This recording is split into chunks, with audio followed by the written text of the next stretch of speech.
Hi there, Warriors. Welcome back to the channel. Uruguay 2 games into this World Cup and haven't won a game yet. And now, the toughest game of all 3 games in this group stage arrives against Spain. The reigning European champions, they are on 4 points, and Uruguay probably need to beat them.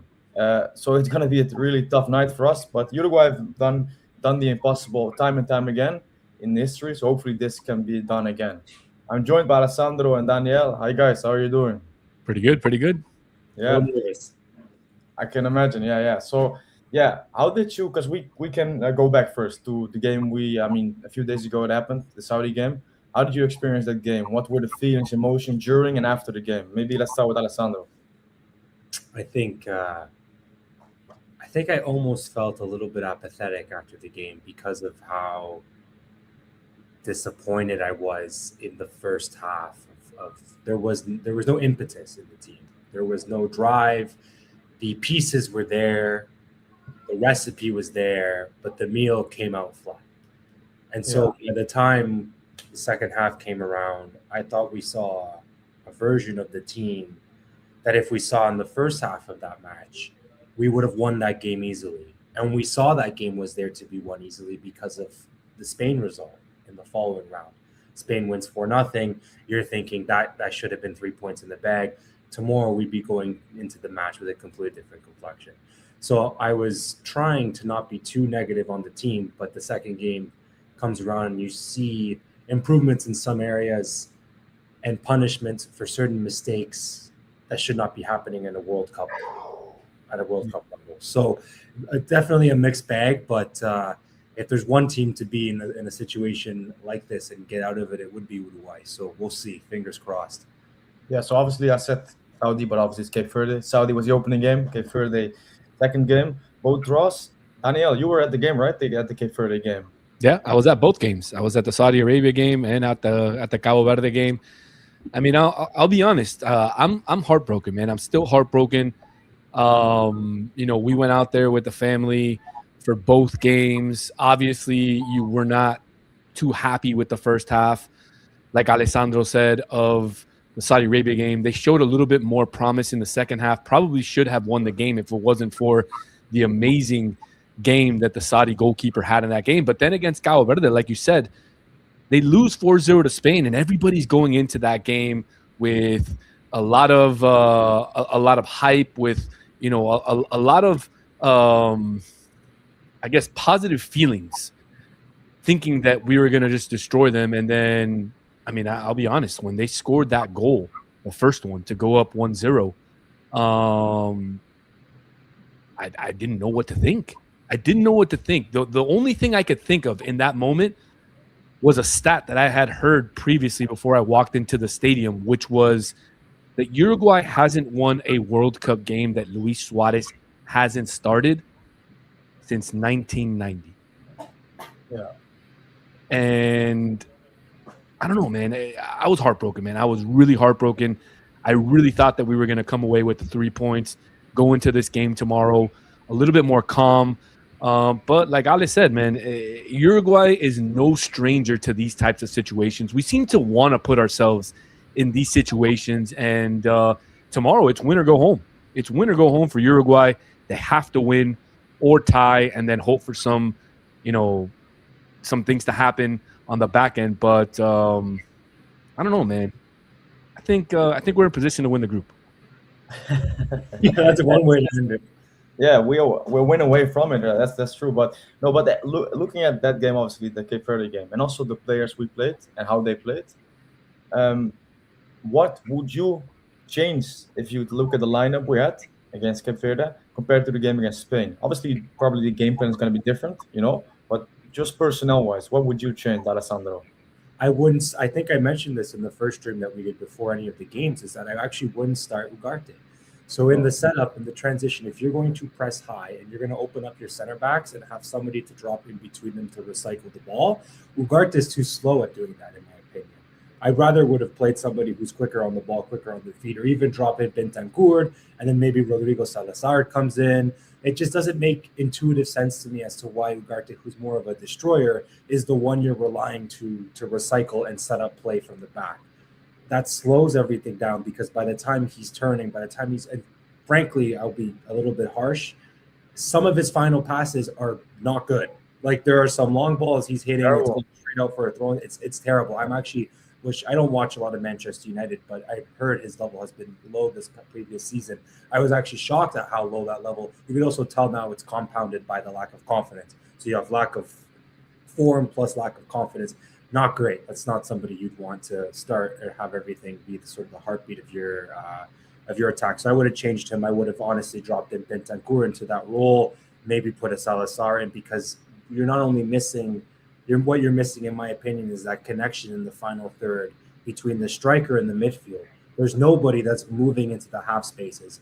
Apparently, we know that would have been Darascaeta, but he's not playing. We haven't adequately replaced that role. We tried doing Valverde in that position, but Valverde is much more effective, in my opinion, coming in from deep, picking up the ball and running onto it from distance. So far, he looks a little bit lost too, Valverde, when he's running into those half spaces, but it's not enough space for him to run onto. So I don't know. I think that would be my number one change. And besides Ugarte, I guess, I mean, you're talking about the way he's on the ball, but Yeah. off the ball, the things he has to excel at, he's terrible at as well, because he is so reckless, so aggressive, like runs into opponents, leaves oceans of space in that midfield. So I'll say the obvious thing. I think if I had to change one thing, was just set up the wall properly, right? If you set up a free kick wall, I know Muslera was a little bit at fault for that first goal. I understand that, but he's obviously at fault for the second goal. But you're willing to give him a pass on the first goal, because you can see when you watch the replay, he visibly does 3 fingers to highlight that he wants 3 players in that wall. I don't know where the disruption in communication was between him raising his fingers like that and the defenders, because only 2 people went to the wall, and the wall was embarrassing for some. I've had better set up walls in my Monday night co-ed league, beer league, here with my friends than I've seen in a World Cup game. I was dumbfounded by how a ball could go through a wall like that. But that's Well, they opened up. They opened up completely. They turned their backs. That's the one thing they tell you not to do in a free kick, is turn around. And they both did it. They both kind of turned around and leaned, and the ball went through. But I mean, I might catch some heat, but I definitely think that Muslera is the one that needs to be replaced. I know that he's had a pretty strong year with Estudiantes de La Plata, but Rochette has always been Bielsa's number 1 goalkeeper. And yes, he's not the greatest with his feet. We know that. But when it comes to shot stopping, he's miles ahead of Fernando Muslera. And unfortunately, Muslera has been the reason that Uruguay's been eliminated more than once, right? We go back to 2018 in Russia, and you're playing France, and Griezmann's goal goes in, and that's clearly Muslera's fault. So he's already compounded so many mistakes over his time with the national team that I think his time has come and gone, and maybe he can continue to be a vocal presence within the locker room with this team. But I just think that his time on the field has come to an end with the national team. I would put Rochette in there for the final game. I know that there's a lot of conversations about possibly Josema coming in and moving Oliveira to the left back. I think for a Spain game, I think that is better for Uruguay. I really love what Juan Manuel Sanabria gave last game, but when you think about who's going to be attacking on that right side, most likely it's going to be Lamine Yamal. You don't want somebody who's a little small to be playing that left back, to be playing that. I'd rather have Oliveira that can body up Lamine, that can play a little bit more defensively better. And I think that's what's going to happen in tomorrow's game. Uruguay is not – it's going to be very different from the first couple of games.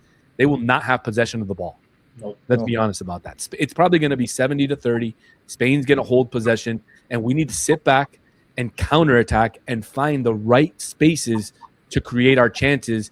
And the one thing that we need to do is finish our chances, because we haven't been doing that over the first couple of games, and that's really costed us points and possibly our classification into the round of 32. But tomorrow, they need to finish their opportunities, especially the ones in front of the goal. No, I don't know what you guys think. Sorry, I was just going to make a point, but are you guys suggesting that we rip up the script? I know Bielsa, the way that his tactical setup is planned for is to play that more of a protagonist role on the ball and pressure the opponent. Or do you guys think we should rip that up, and just go everybody behind the ball and counterattack? I guess he should adopt the script that he had in La Bombonera because Uruguay didn't. They were not the protagonists in that game, and they didn't try to be. So Argentina had control of the possession. In Uruguay, that's I like the performance, but it wasn't a Bielsa type of performance. It was more of a Tabras type of performance, and the high intensity was there. Don't get me wrong. It's not like we were just we didn't make it easy for them, but I guess that's the way we need to play, and I guess that's why we also need to play Darwin, all right? I mean, that's Vinas. I think in the first game he was a threat. He should have scored for me 100%. Like he had 3 good opportunities. Second game there wasn't that much credit for him, but he didn't have a great game. But this is a game that Darwin needs to play if, like Daniel said, you want to be like have an offensive threat from transition with Arajo, with Darwin, with Verde, with Canovio. Then Darwin is perfect because Venus is a good player and he's strong, but he cannot. I don't think he can cover 60 yards to Spain's goal and then have that composure. And obviously with Darwin, we also don't know if he got the composure then, but I guess Darwin is a better option in that case. Yeah. We don't know if he can last that long. I'll tell you, he went in for the last 10, 15 minutes last game. 5 minutes in, he couldn't go anymore. He just couldn't go anymore. His physical form, because of the lack of playing over the last 6 months, is showing right now. And the best thing that could happen is that he can get out of Saudi Arabia, go back to Liverpool, really anywhere at this point, somewhere where he can get minutes. I do agree that Darwin, especially the way that Uruguay's been playing with all those centers, he gives you a much better opportunity to finish inside of the box because he's a bigger body than Viña. But I don't know if he's going to be able to last more than 35, 40 minutes. And if that's the case, is that how you want to go into that game, knowing that, hey, halftime, I'm going to have to bring on Viñas? Because if that's the case, I think I'd rather Viñas start and then you bring in Darwin in the second half. I agree. Yeah, that's a good point. Yeah.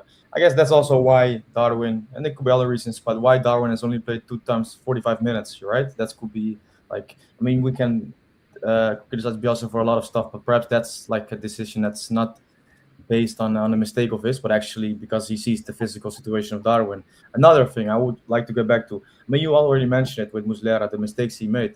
Going back to the free kick, I mean, I understand the discussion for the wall, but that free kick from that distance with that speed, which wasn't exceptional, he should save that, right? I mean, I guess we have consensus in that. You're right, yeah. 16 100%. years ago, it looked exactly like the Montari shot against Ghana, the way that the ball kind of span a little bit. And my dad looked at me, we were watching the game, he's like, this 16 years and this goalie's not learned how to deal with that shot? Like, it's the same. Yeah. I mean, to your point, I was willing to give, I think I was a little bit, I was a little bit more lenient in that I was willing to give the benefit of the doubt as to why he was starting, because he had such a great few months in Argentina when he was playing there. But what I saw in those first 2 games, there is no rational argument that I think you could make for him starting the third game, regardless of whatever physical condition Rochet is in, right? And who knows about Mele? Why not put Mele there? At this point, I'd rather have any of the other 2 playing in goal than Mustera. But I wouldn't go that far. Yeah, literally. Okay, no, because maybe we talk a bit about the lineup against Spain. So this morning, several reports say that we will repeat the lineup that faced Cape Verde. So Muslera stays in, Ugarte stays in, Viñas plays up front, and also Oliveira, Cáceres will be our the 2 starting center backs, and that's also perhaps because Josema is not fully recovered yet, which is also being reported. If we repeat that lineup, let's at first ask, what would you change if you were the manager? I mean, Daniel, what would you change, and what would be your starting 11 against Spain? Well, I'd start Rochette first and foremost. Yeah. I think for this game, you need a shot blocker. I think he's a much better shot blocker than Muslera, so that's where I would start. I really would have liked Josema to be back. I think that he feels a comfort playing against these players, especially he knows most of them. A lot of them play in Spain in La Liga.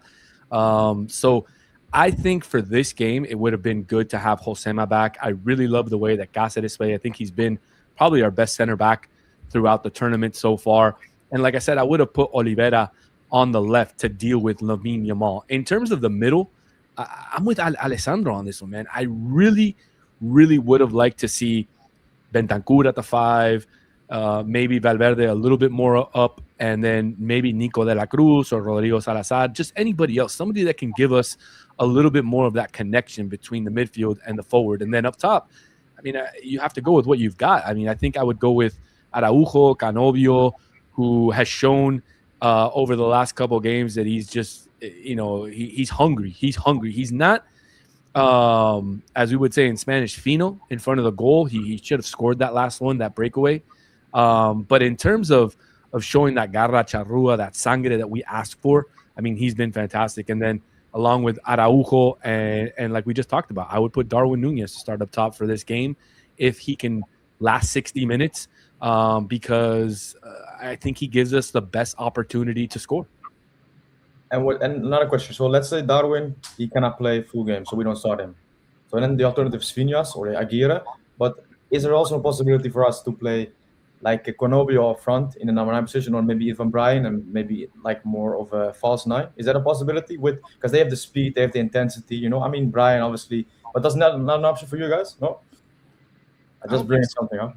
I don't think so because the way that we've been playing, all those centers that we're doing, if you start with a false 9 or you start with guys who are not big up top, it's just kind of a waste because we're going to center the ball and they're going to win the ball every single time. So again, I would look at Darwin. I would even give Rodrigo Aguirre a look possibly over Viñas just because of the style of play that he plays. He's more, he can kind of guard the ball a little bit more and protect it.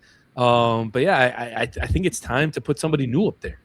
But the centers, I mean, I get what you're saying against Cape Verde and Saudi, but obviously in that game, we had the situation that like the ball was on left or the right, and we had many men up front.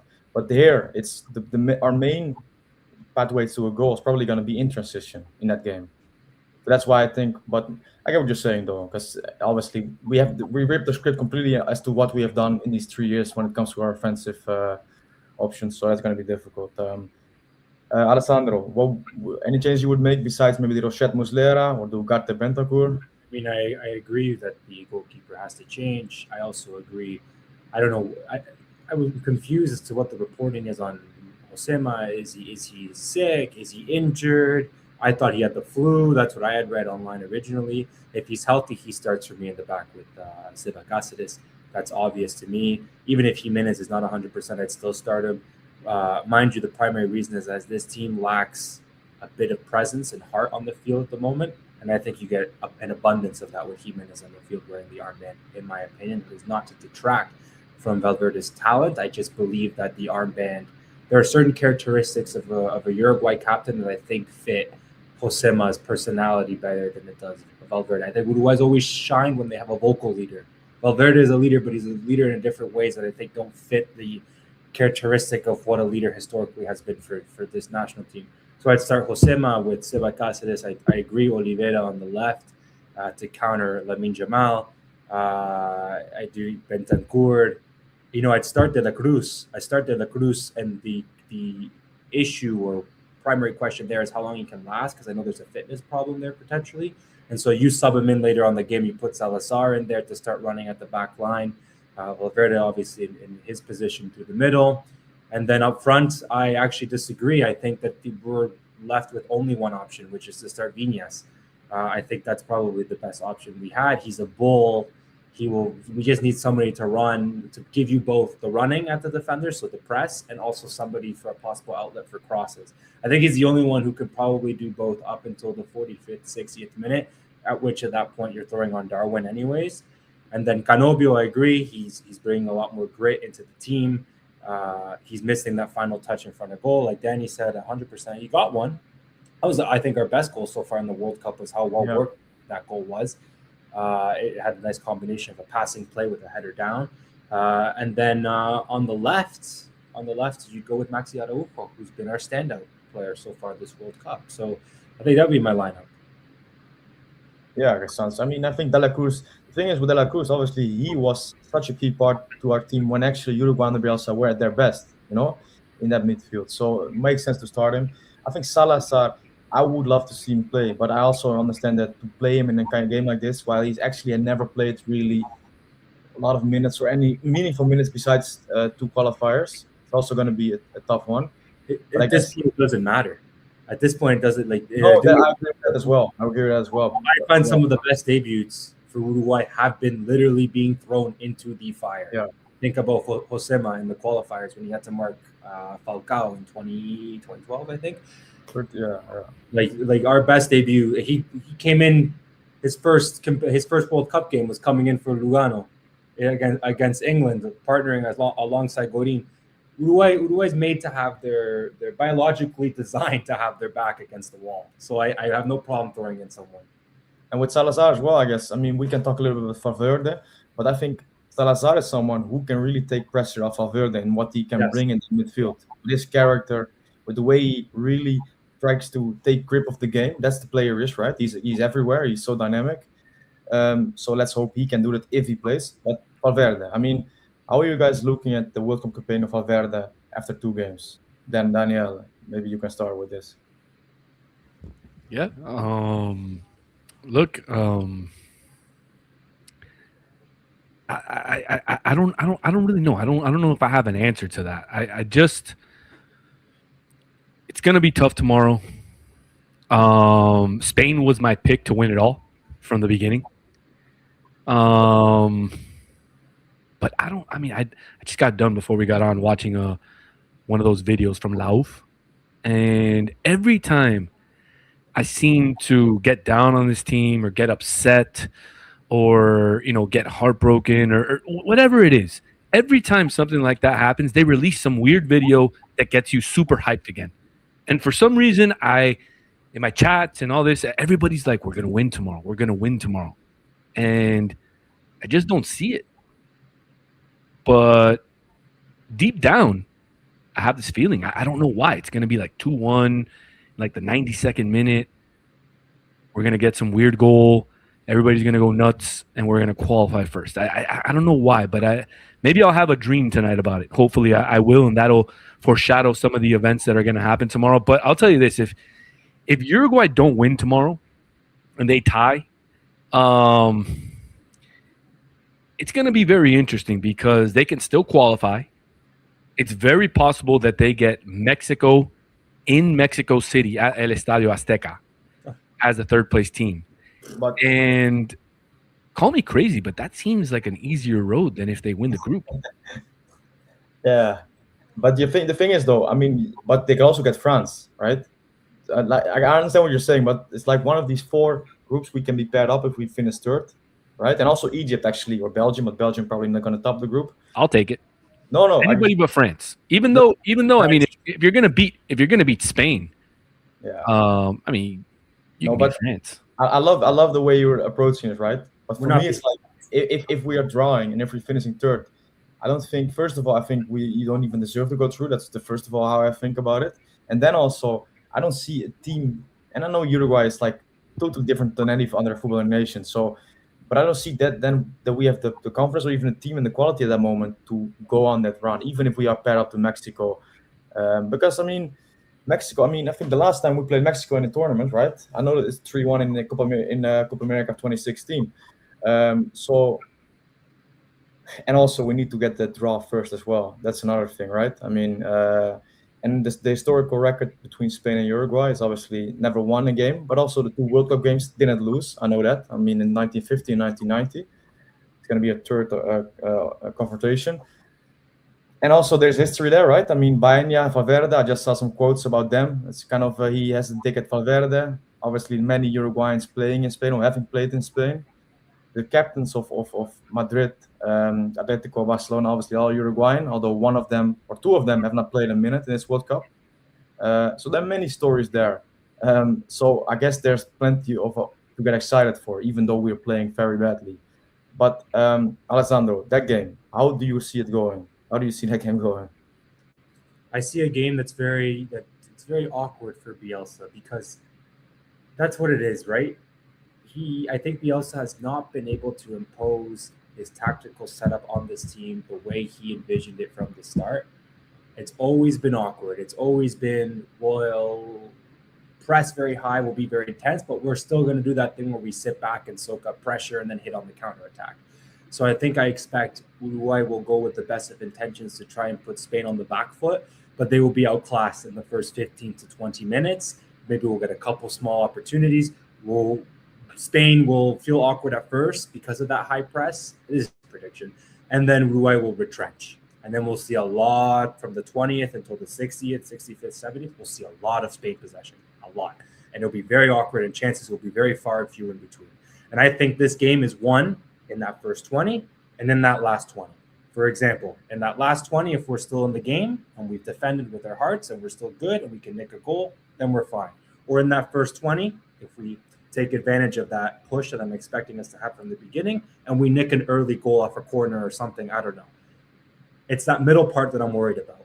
Because if we go into that middle part, and we've seen in this World Cup, Uruguay's performance in this World Cup has not been abysmal. I will stand by that. But there have been moments that have been abysmal in which they have been completely punished at the absolute with no mercy by the wall, the goalkeeping errors. And if we have a couple of those moments in that in-between part of the game, we're in for a long night, because it could be easily 2-0 or 3-1 for Spain. But like I said, I'll reiterate, it's that middle part I'm worried about, and the game's to be won either in the first 20 or the last 20. Yeah. Two things. I mean, you said that isn't abysmal. I say what you're saying, right? I mean, because we obviously had good moments. The Saudi Arabia second half was good. With Verde, I mean, if we don't make the mistakes, we win the game. But the games and the performance, though, and also the results eventually, they were, by and large, for me, abysmal. If you look at what Uruguay can offer and can do, right? Secondly, I guess with the Spain game, I think Uruguay have a chance if Uruguay can actually be threatening to Spain on in transition. But if there are moments in this first half when Spain see, okay, they are in danger, okay, we have to be wary there. Cucurella is being called out. Canobio gets in behind. Uruguay can offer us problems. But if Spain, and that's what Spain can do really well, can constantly recycle possession after Uruguay breaks some of their offensive kind of period, then it's going to be so tough for us. So we need a player, that De La Cruz type player, I guess, in midfield, but also for Verde, to really carry us in the transition and bring at Maxi Arajo, Darwin, or Viñas, whoever's going to play, give them opportunities. If we can do that, like we did against Argentina, then I think we have a chance. But that's obviously, we have to see if we can do that. Above all of this, above all the tactics that we can talk about, the number one thing that I'm actually afraid of is the mentality. I think that this team is not mentally strong, or is in a mentally fragile moment. And you could see, when I mean the performances haven't been abysmal, they've been caught out by moments. There were parts in that Cape Verde game in which Uruguay had control of the game. But the parts that they were completely reckless and had little control of the game were that 10 to 15 minute spells after they conceded those goals.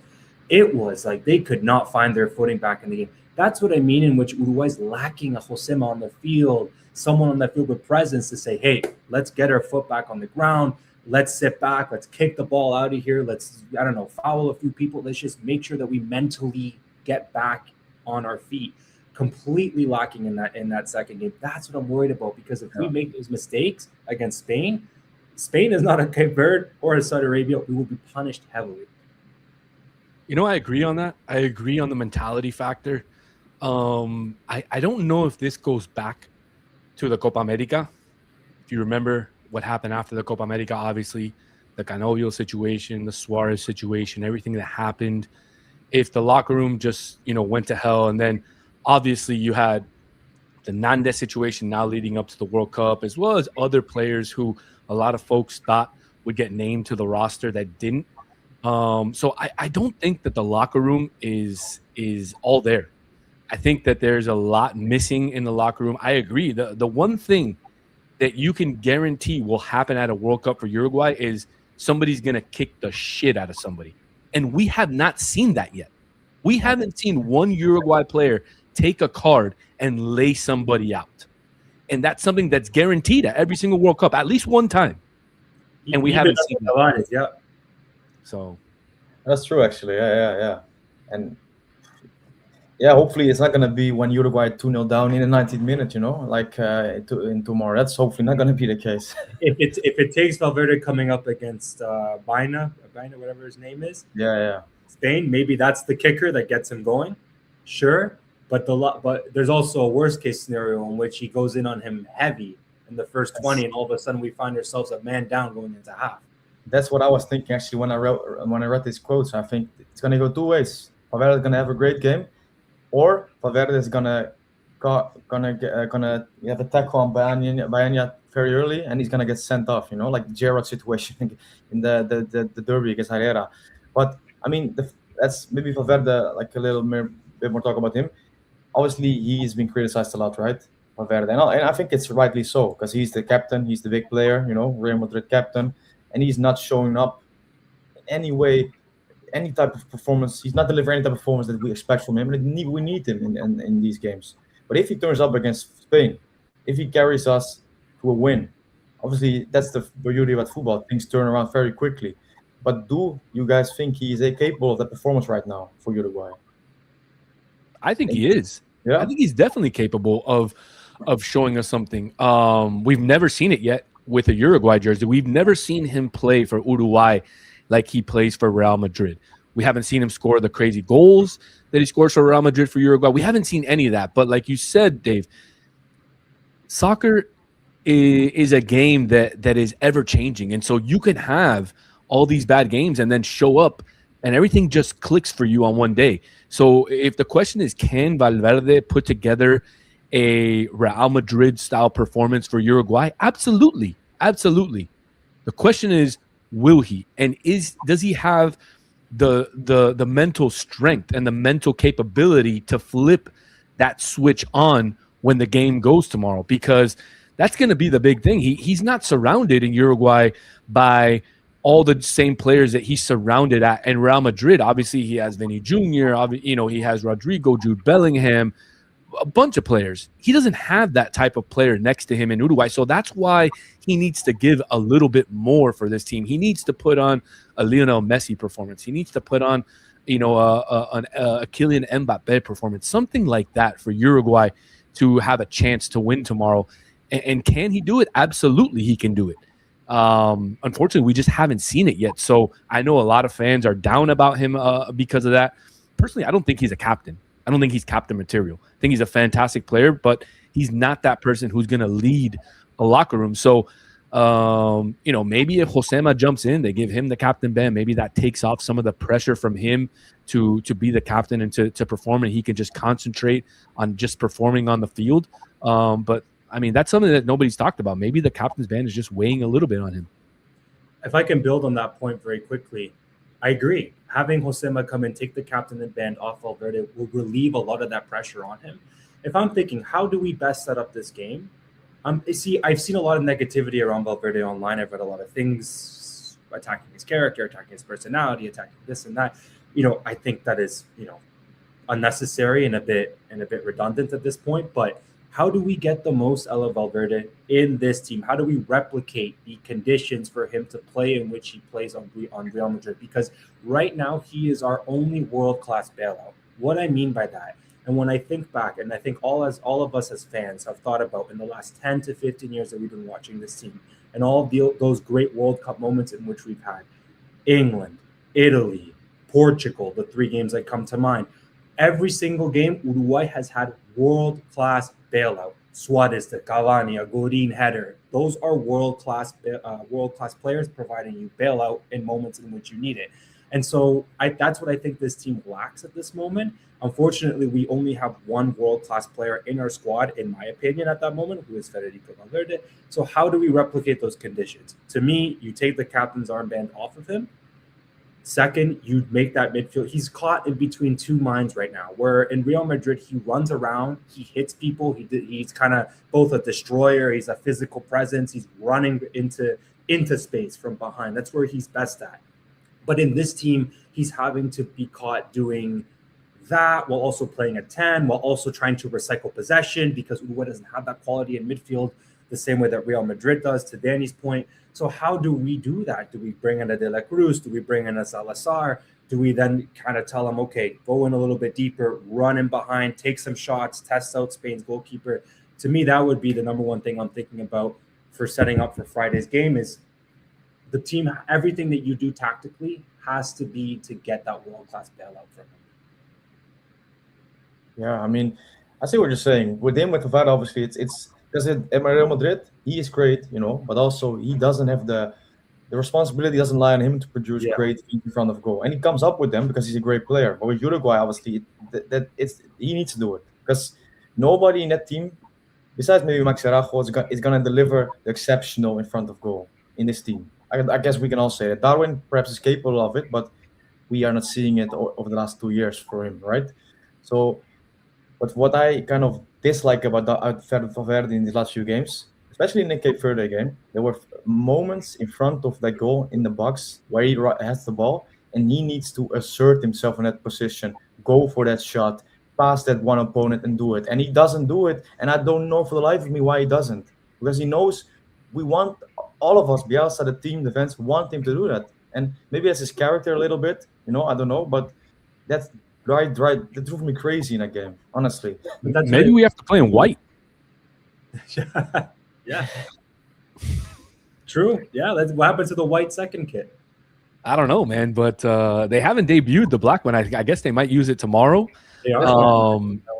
But I don't know. I just don't know what else you can do to get him motivated. I mean, Dave said it right.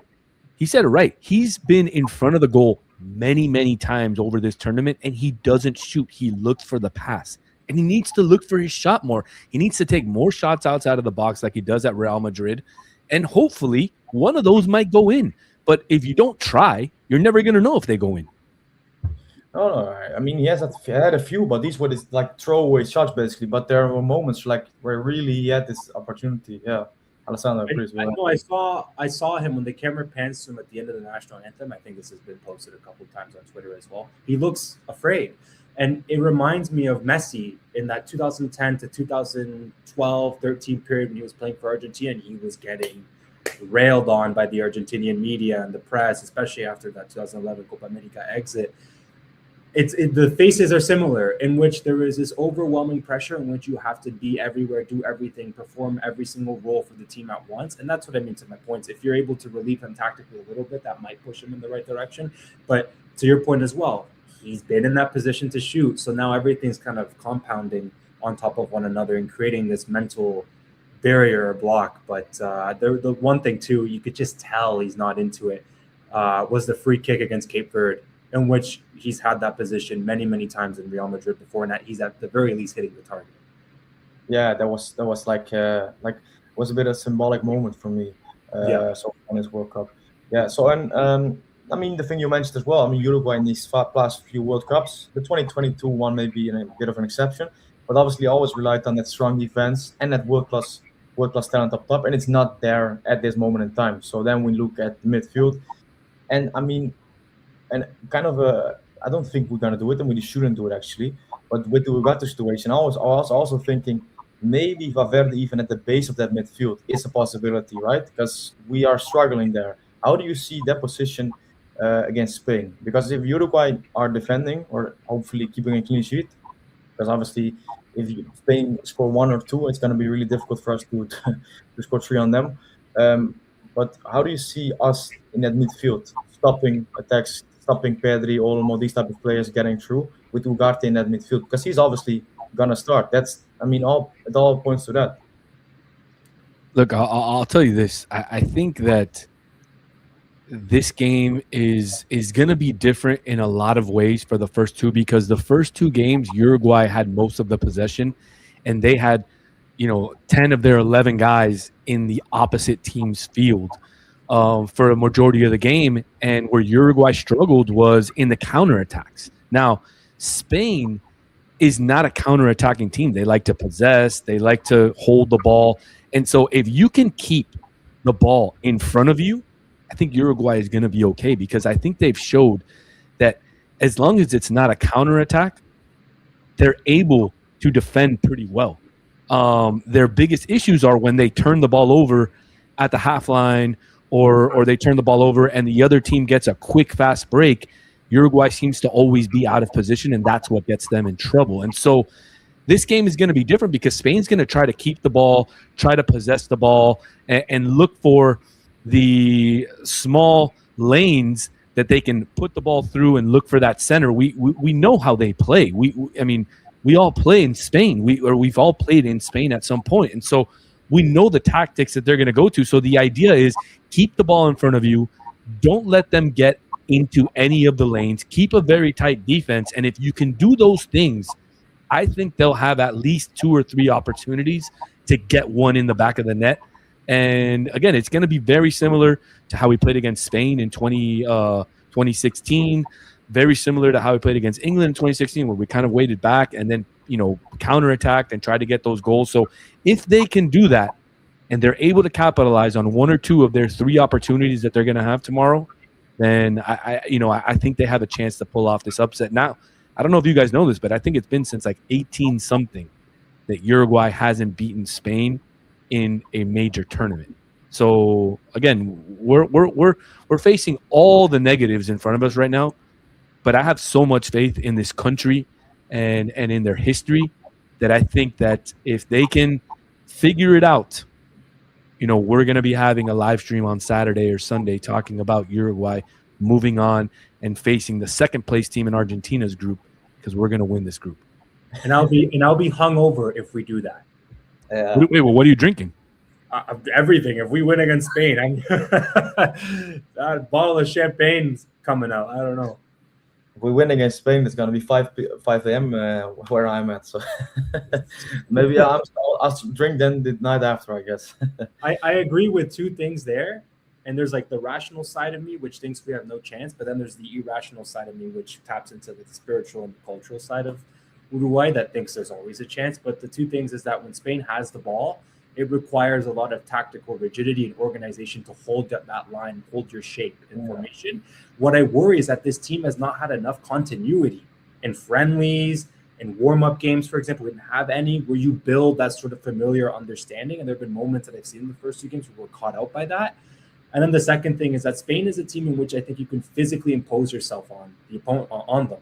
Like we did the same thing to England in 2014, to Portugal in 2018. You physically impose yourself. And, we've also seen a bit of that lacking in the first 2 games. So those are just 2 things I'm worried about. Oh, that's the thing what I fully agree with. And I mean, obviously, there is a universe where we absolutely win or beat Spain. I agree with you. I mean, but the thing you said, like, this defense, the solidness, like of 2 banks of 4, we don't have it anymore for sure. Like that operates as a unit. That's one thing.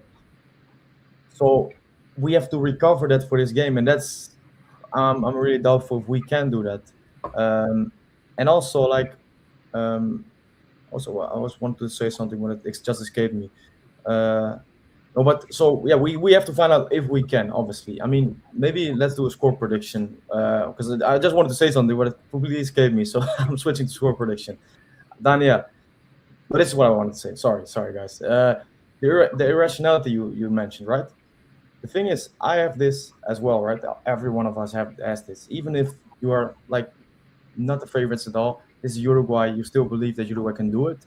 But for me, that irrationality, that delusion has to be rewarded now, because so many times now in the last few years, it hasn't been rewarded, And then you keep going into these games that you think, yeah, we can win this, we want to win it.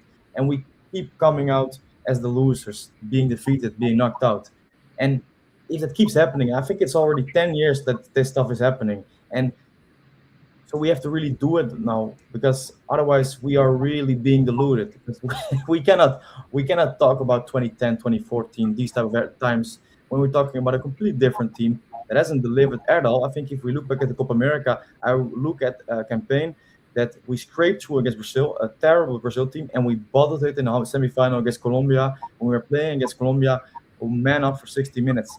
So I think looking back at that, it wasn't that great of a Copa, even though we reached the semifinals. So this team has to deliver that type of performance. The performance they only delivered on 2 occasions, and actually think 1 qualifies as that, the Argentina game. And we'll do it again now. And will we do it? Let's hope so. But obviously it's going to be really, really difficult. But yeah, score prediction, Daniel. You maybe 2 score predictions. What you really like with the heart and the head. I personally think it's going to be 2-1 Uruguay. Okay. Truthfully. And how will the game go, in your opinion? Like how does this 2-1 come about? I think Uruguay will get an early goal.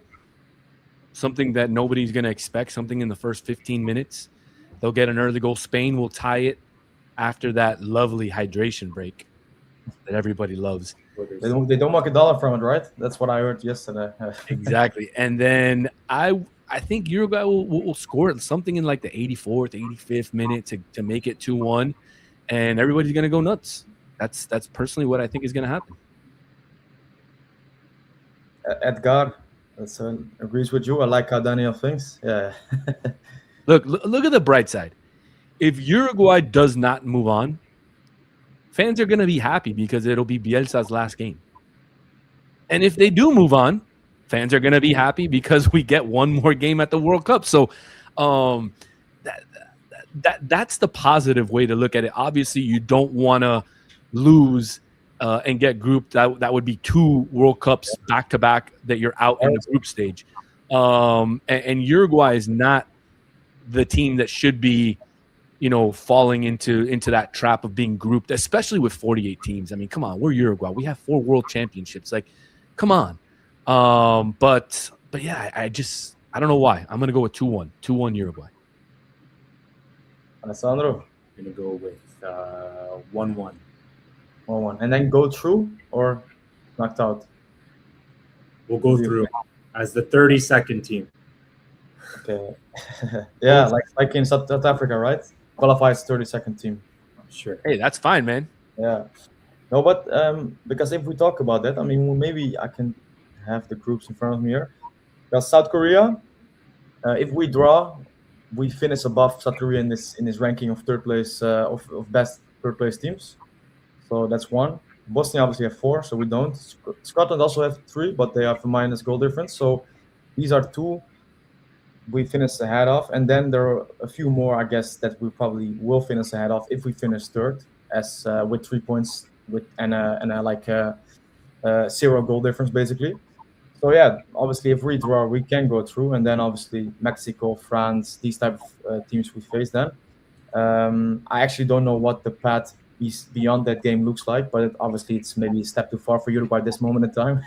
But okay, I think actually, yeah, the thing is for me, if I think I want Uruguay to obviously win, that's clear. But I think we will probably lose if we field the same 11 that we fielded against Cape Verde. I think there needs to be changes to that team. Honestly, I do, because I think the amount of shots, the amount of situations Spain will have in front of goal, and we have Muslera in goal still. I think that's going to be a catastrophe. First of all, I think we cannot have Ugarte in that base of midfield. Certainly not when you need to be defensively solid. He is so erratic. He is incredibly erratic, and Spain have so many players that can spin him, and that's going to be obviously terrible. But if Uruguay make that changes, actually have Bentancur at the base of midfield. I know it's not his preferred position, but I think he can be more solid in that. And Salazar obviously in the midfield, or De La Cruz, and then Josema and Rochette. I think we can do it, honestly, because I think also Josema in that side, he obviously has that what it takes to win these type of games. He's done it so many times before. And Cáceres, I think he's a good player, really decent. But I don't. I think he will be swallowed in a game like that against Spain. I honestly do believe that.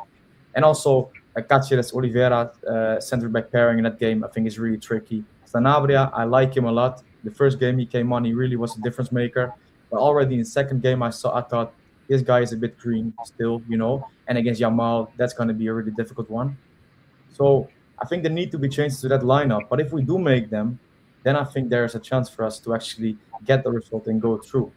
So that's, I guess, my two-sided way of looking at that game. It's just the first 10 seconds. If I see Jimenez coming out with the armband holding the whatever they exchange at, I'm dropping $500 on the Heat. I'm dropping $500 on Uruguay to beat Spain. Yeah, I see that. Really? Yeah. Okay. Okay, we'll leave it at that.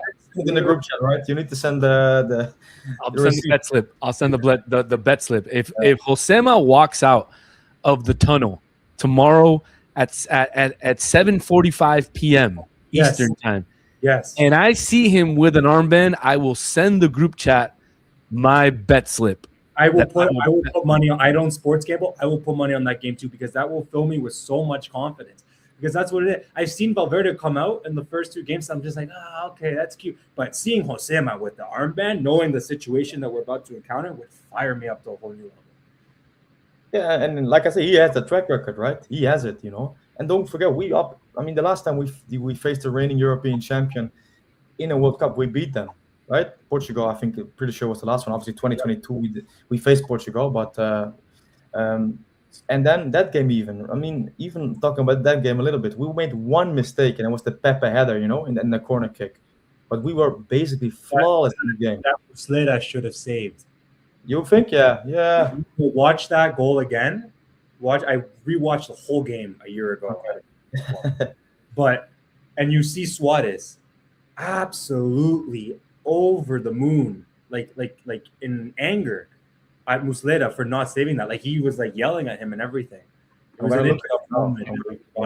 Cavani scores the beautiful goal that he did 2 minutes later. Cavani retired.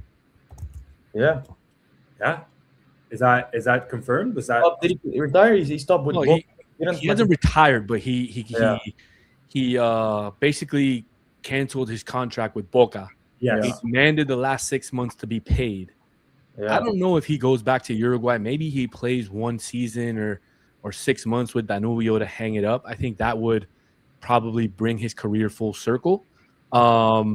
But I don't know, man. He's been so injured lately, and with his back the way it is, I just don't see him coming back to professional football ever again, unfortunately. And that's a player who, if he would have been in form, I think he could have made a difference on this team at this World Cup. Absolutely. But Cavani and Suarez both, I think, still could. But the thing with that's the nasty, or not nasty, but the shameful thing for Cavani, obviously, the way his career at Boca has gone, it's really sad to see, obviously, because I think we would have hoped that he had like the Copa Libertadores win, obviously. But the way he's playing there, he's being criticized so much because of his lack of performances there. That's a shame. Can I propose one thing? Yeah, of course. If you could bring back one player for tomorrow's game who's not Suarez, Cavani, or Forlan from the last 15 years, who are we putting on the field? Who are we dropping in the starting 11? Maybe Daniel, you go first, but the comment. Gabe obviously joins us a lot of times on the panel here. Hey boys, hope we're feeling some optimism. Let's try to remember the big moments versus England, Italy, and Portugal, and try to have some faith. We've done it against the big boys before. Yeah. Absolutely. That's what we can hang on to, and that's obviously historically speaking. But But the question, Daniel, what was the person that popped into your mind when I'm bringing back Lugano. I think this team needs a captain on the back line, somebody who can command the locker room, somebody who, just by looking at you, when he looks at you, you get a little scared. And that's why, I would 100% bring back Deo Lugano. I think he's exactly what this team could need in the back, especially for a big game like this. I'd bring in Lugano. Yeah, I think it's good. I think Russo Perez is also someone in that base of midfield, and Palito Pereira. But Lugano is a great shout, I guess, especially how the defense currently is. It would be great. Yeah. Maybe even Maxi Pereira. We don't have a right back at this point. Yeah. No, Varela, obviously, he trained separately, right? Varela, in these last few days. Correct. Reports came out after the game that he was absolutely dead after the last couple of games, so he didn't practice Monday or Tuesday with the team. Bielsa is hoping to recover him in time for the game, but if he can't go, who do you have? You don't have anybody else. But that's reckless squad management. Correct. How can you go into a tournament with no backup for your right back? There was a segment that I saw on Twitter. I think it was Camara Celeste. Gorsi was talking. I don't give much thought to what he says usually, but he did make the good point in that, what are we doing here? There are 7 to 8 players in the squad who are not fully fit. And it's just, I don't know. It baffles me. That's the thing. That's obviously a discussion we're gonna have if Uruguay. After the tournament, however it's gonna be, and if hopefully it's gonna be a completely different discussion as to what we currently anticipate, after the tournament.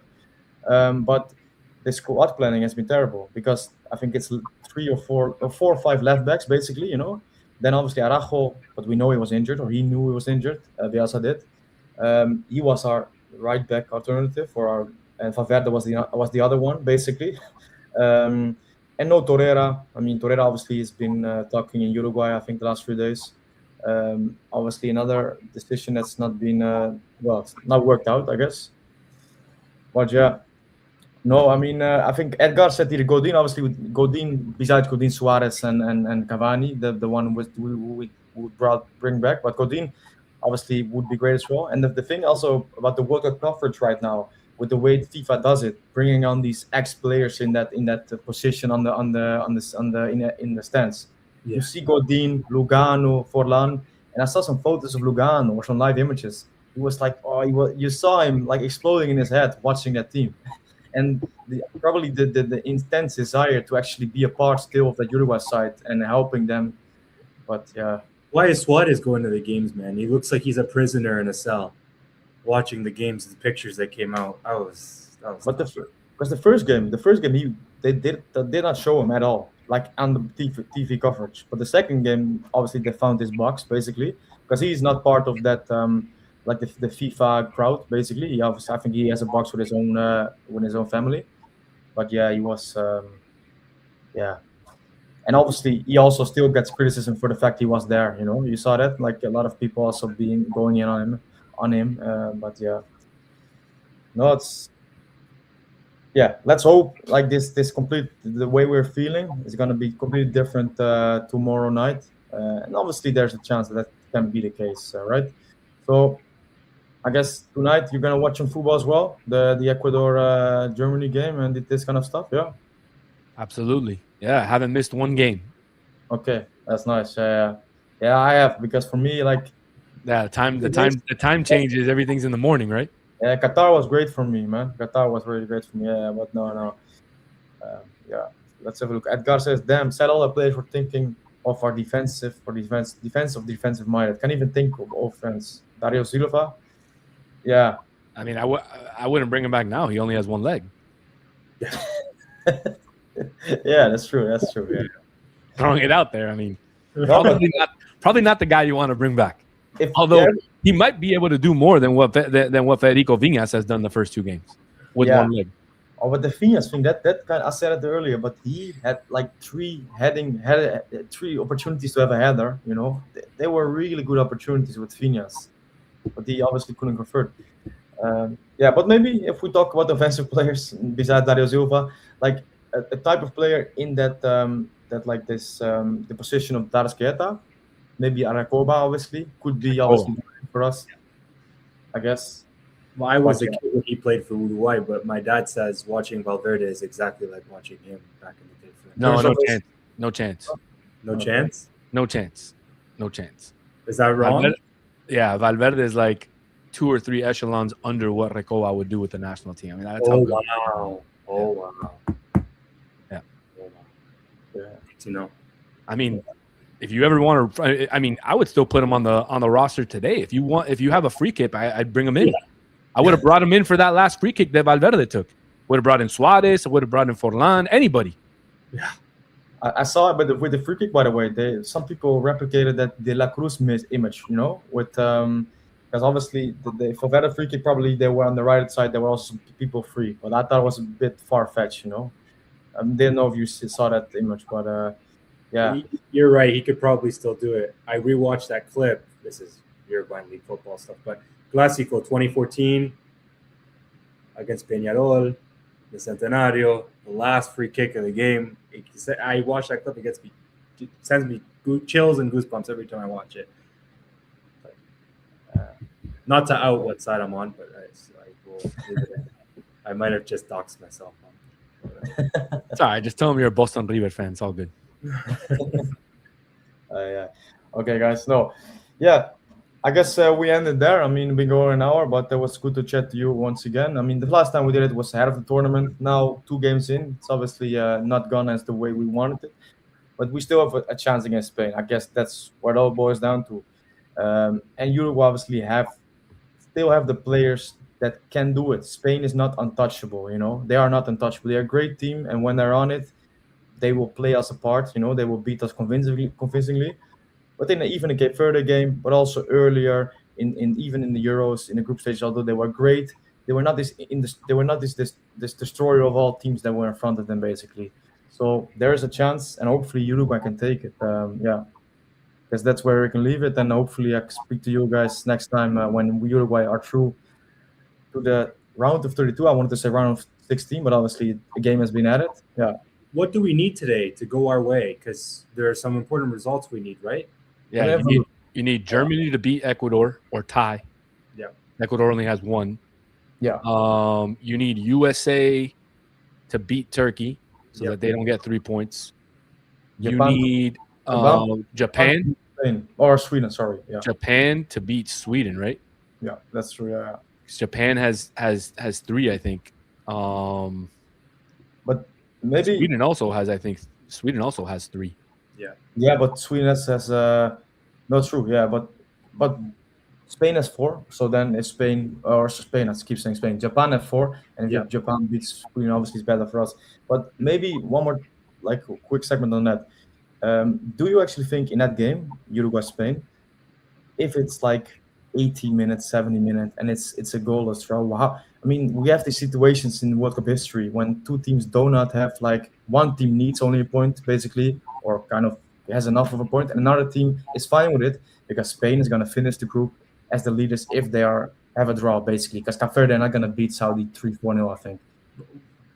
Yeah, No. you don't know. Yeah, You never know, man. Haiti put 2 on Morocco yesterday, and that's true. That's true. But they were beaten for 2. Yeah.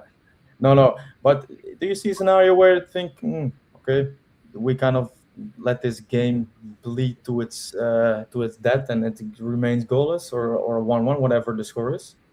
Do you think that's a possibility in this type of day and age in football or no?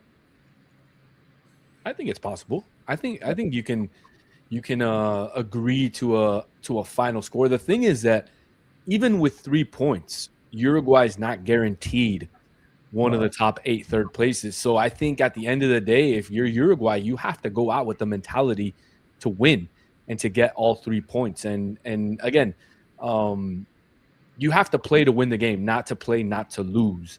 And if you play to win, you'll have better chances to come out with the victory. If you play to lose, chances are they'll probably put 1, 2, 3, 4 on you. So no, I think definitely they got to come out and win tomorrow. Don't worry about the points. Don't worry about anything. Just focus on the game and try to get the 3 points. And then that would set Spain to second place, and Spain would play Argentina. That would unless Cape Verde wins. Unless Cape Verde wins, yeah, that's true. I mean, if you really think about all the craziness that could happen on the last match day tomorrow, Uruguay wins, Cape Verde wins, Spain goes to 3rd. Yeah. Argentina would face Cape Verde. Yeah. Does Argentina get lucky again, right? No. Or yeah.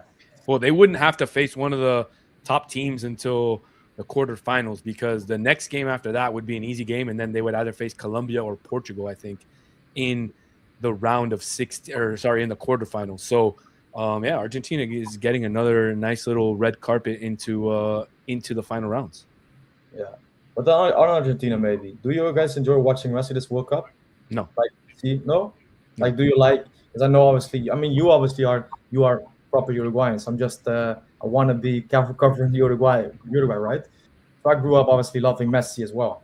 But seeing Messi this World Cup, I mean, Alessandro, maybe you're different, maybe because I know Daniel is like when he sees Argentina getting something their way, he's fully on it. But how are you looking at that? No, it's because there's this criticism.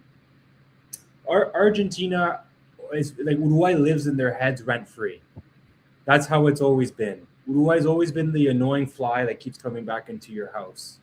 From Argentina's perspective, in my opinion, historically, we won Copa Americas in their backyard, et cetera, et cetera. But this thing, like my cousin's very much on it, like all the Argentina conspiracy theories. I don't entertain that because I don't want to be as annoying as them. You know what I mean? But it's getting very difficult to turn your head away. And I love Messi I grew up watching Messi. That was just what he meant. He's not human, but I have a sour taste in my mouth because this is a player who should be suspended for the rest of the group game. He should have been sent off in the first game of the World Cup. It was a brilliant goal. I was enjoying it up until that moment. And I saw that it was unfair. And anything that's come after that is just a sour taste in my mouth because he shouldn't even be on the field. But I don't know. That's how I see it. Yeah, okay. I see what you're saying. Talk to me about Inter Miami. I'll tell you, I like watching Messi play, but there you when go. he puts on the Albi Celeste, I watch the games, but man, I don't cheer for him. I mean, there was a part of me that was happy for Messi, but not happy at all for Argentina when he does well. I don't know. It's weird. I have no sympathy towards Argentina, and I never will. No, of But course. Messi is just, I don't know. He's changed recently as well. I've seen things in his personality. He's a lot more when he's, I don't know.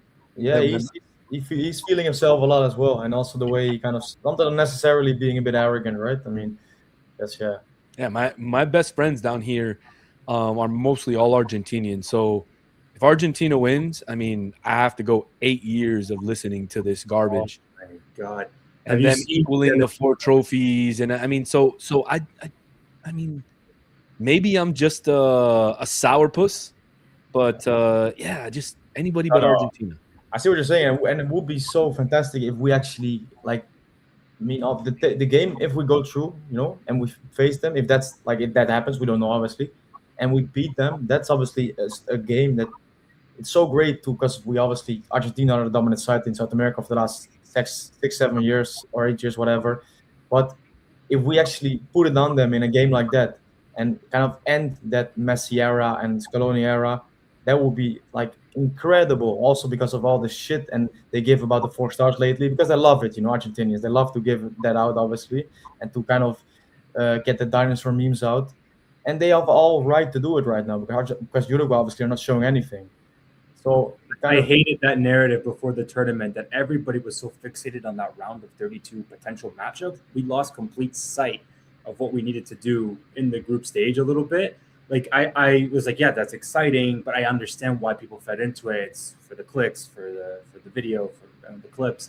But I was like, oh my goodness, now it looks even more embarrassing that we're not even on route to that. We're just trying to survive at this point. We were already talking about a potential matchup in the round of 30. But the one shouldn't affect the other, I think. I mean, I guess what you're saying, right? But the Cape Verde game and Saudi game, I mean, whatever. Yeah, that's I don't know. I just think Argentina personally as well. I've seen Spain after they won the World Cup, Germany after they won the World Cup, France after they won the World Cup. There was an elegance and there was at least they were classy world champions. I don't know, this is my bias maybe coming out, but Argentina have been nothing but far from it. They will every moment they have, this and that, and they fight with players and they show when you've seen in qualifiers. I remember Argentina versus Ecuador. DePaul is trying to show off his World Cup winner's badge to an Ecuadorian player. I'm like, have you no shame? Otamendi, I guess. Otamendi as well with Benfica, done it a lot of times. Yeah. It's like, come on, But, yeah. I mean, we have 5 stars. So yeah. I love the Tate Gonzalez one when I think against Chile, was it? The 4. That's I love that one. Yeah. Hey, military dictatorship. If they can get you one, they can get us one too. Yeah, no, that's true. Okay, guys, thanks for joining me once again. Speak to you tomorrow for sure, and maybe on this live stream this weekend, kind of having the aftermath of whatever we're gonna see on Friday. Let's hope it's gonna be good. Thanks for those of you tuning in and being involved in the live chat. And we'll see you soon. Bye-bye. Sounds great. See you guys.